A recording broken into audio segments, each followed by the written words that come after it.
Meu nome é Jason Emelianenko. Não esqueça de deixar o seu comentário, de compartilhar com os amigos, de curtir e de se inscrever no nosso canal. Vamos para mais um vídeo. A Lei Felca dando problema de novo. Vamos entender esse caso aqui. Lei Felca ataca de novo. 300 milhões no toba das empresas de games. Vamos ver o que o Peter tá falando. Se você achou que a Lei Felca já tinha parado de dar trabalho na indústria dos games, achou errado, errou feio, errou rude. A justiça brasileira acabou de enfiar uma multa de 298 milhões de reais no lombo de praticamente todas as empresas de games do planeta. Apple, Microsoft, Sony, Tencent, Riot, EA, Valve, Ubisoft, Konami, Nintendo, Activision, Garena, todo mundo. E o argumento? Loot boxes. Já fez loot? Já luteou? Você? E galera, eu preciso ser honesto com vocês. Isso é uma das coisas mais absurdas que eu já vi um estado brasileiro fazer. E olha que o Brasil já fez muita coisa absurda. Vem comigo que eu vou explicar o que tá acontecendo. Agora é surreal, cara, mas vamos lá. Pessoal, o que tá acontecendo aqui? Todo mundo sabe da Lei Felca, né? Que, por causa daquele detalhe lá dos influenciadores, que eu acho que já tá até solto. Nem sei como é que tá isso aí no Brasil. Mas a verdade é o seguinte, todo mundo sabe que foi um pretexto, né? O governo criou essa lei correndo em cima de uma coisa midiática. Eu, particularmente, acho que foi meio que comprado, aquelas matérias lá que o Felca fez, pra casar com essa lei e, de certa forma, eles censurar. A verdade é que o governo, no final, ele quer censurar as pessoas. Na questão dos games, o que eu acho que vai acontecer? As empresas vão encarecer os jogos e já no Brasil já é muito complicado você comprar um jogo. Aqui não, aqui você compra relativamente barato. Vai sair o GTA agora, um jogo que aqui vai ser um pouquinho acima do normal, mas é totalmente, qualquer pessoa que tem um trabalho consegue comprar. Agora aí, vai ficar meio pesado, parece que vai sair na casa dos 400, 500 reais. Pô, uma pessoa, às vezes é puxado. Eu não sei como é que tá a média salarial, mas eu acho que tá na casa aí dos... Bom, o salário mínimo quando tá 1.000 e tanto, então é puxado. Então isso vai causar com que as pessoas joguem menos ou não tenha algumas funcionalidades, igual já aconteceu no Pokémon, né? Você não consegue farmar algumas coisas no Pokémon porque aí é proibido. As pessoas usam VPS, essas coisas, mas a maioria não mexe com isso, não sabe. Uma pessoa, uma criança, às vezes. E no fundo, não é para proteger ninguém, porque se fosse para proteger a população, as bets seriam proibidas aí. O que vai...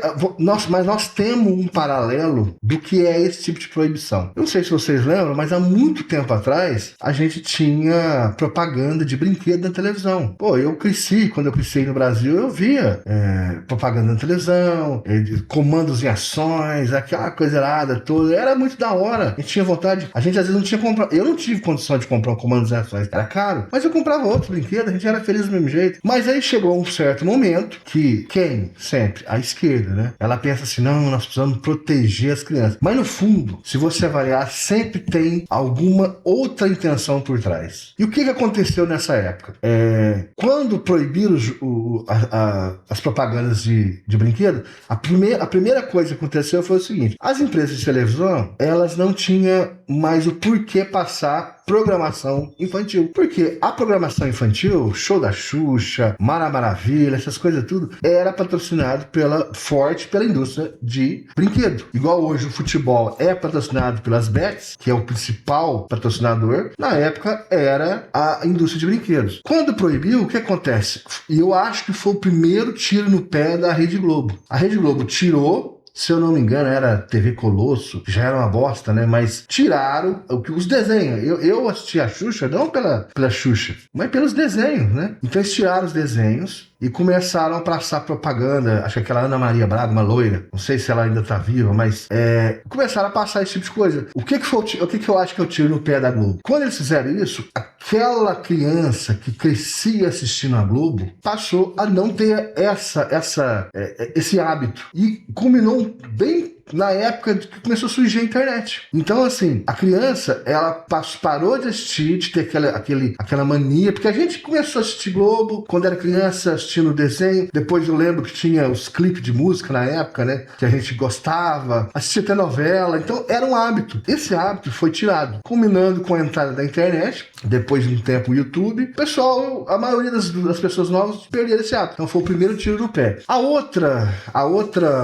Outro efeito colateral colateral foi... Vamos dar uma olhada aqui, ó. O outro efeito colateral foi a quebra das empresas de brinquedo. A publicidade infantil ilegal no Brasil. Publicação é embasada no direito da criança ser protegida da exploração comercial e fala sobre impactos negativos na publicidade voltada para público infantil. Então, a criança ela não pode ver um brinquedo que ela não vai ter condição de comprar, tadinha. Mas enquanto isso, você é bombardeado na cabeça da criança, propaganda LGBT. Eu não tenho nada contra, mas para uma criança não. A criança tem que se desenvolver, ela tem que seguir aquilo que a natureza deu para ela. Depois lá na frente, se ela quiser ter a opinião dela, isso é problema dela. Não sou contra. Mas não, isso aqui eles querem proteger as crianças. E quem foi que fez essa lei? Sim, no Brasil, a publicidade de brinquedos dirigida diretamente ao público infantil é considerada abusiva, ilegal e proibida. Restrição é amparada pelo Código de Defesa do Consumidor e pela Resolução 13 de 2014. Tá, quem criou essa lei? O presidente do Brasil, na época da aprovação da resolução,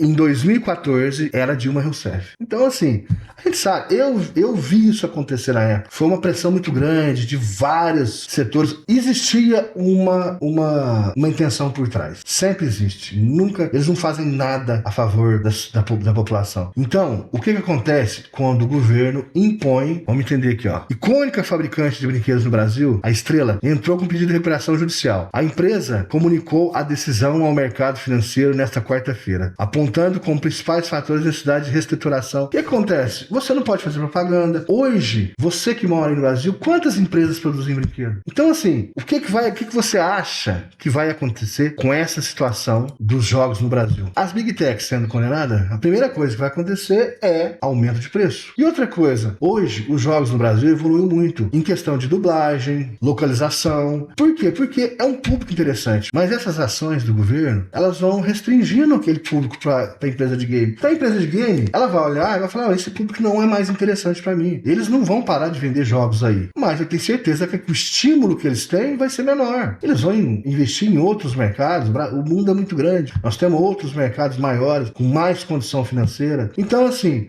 o Brasil só tem a perder com esse tipo de decisão. E isso não vai parar só aqui. Ela vai avançar em outras áreas, restringindo. É uma forma de censura. Quando você não deixa a população fazer aquilo que ela quer, é uma forma de censura, uma forma de limitar as pessoas. Então, agora, o porquê isso? Realmente para tentar manter o controle das pessoas. As Big Techs, elas deram um poder para as pessoas fazer isso que a gente está fazendo, reclamando. A Globo vai lá no X, coloca uma matéria, as pessoas vão com a nota da comunidade e falam, não, isso é mentira. Isso acabou, isso quebrou o sistema. E eles estão tentando se proteger contra isso. Antigamente, sem a rede social, você nem ficaria sabendo disso. Eles iriam criar essa lei ia ter efeito, mas você não ia ficar sabendo, somente se você não é daquele ramo. Agora, os influenciadores que trabalham com jogos, eles estão achando excelente, porque você pensa, quando você restringe a venda de um jogo em um mercado, a pessoa ela vai querer ver, ela vai entrar na Twitch para ver a live de fulano de tal, os mesmos que fizeram o L. Então, assim, é todo um conjunto de pessoas trabalhando no fundo para ferrar você. Então, pessoal, é isso, e ninguém quer proteger você, eles querem proteger eles de você. Então, pessoal, não esqueça de assistir os outros vídeos no canal. Um abraço.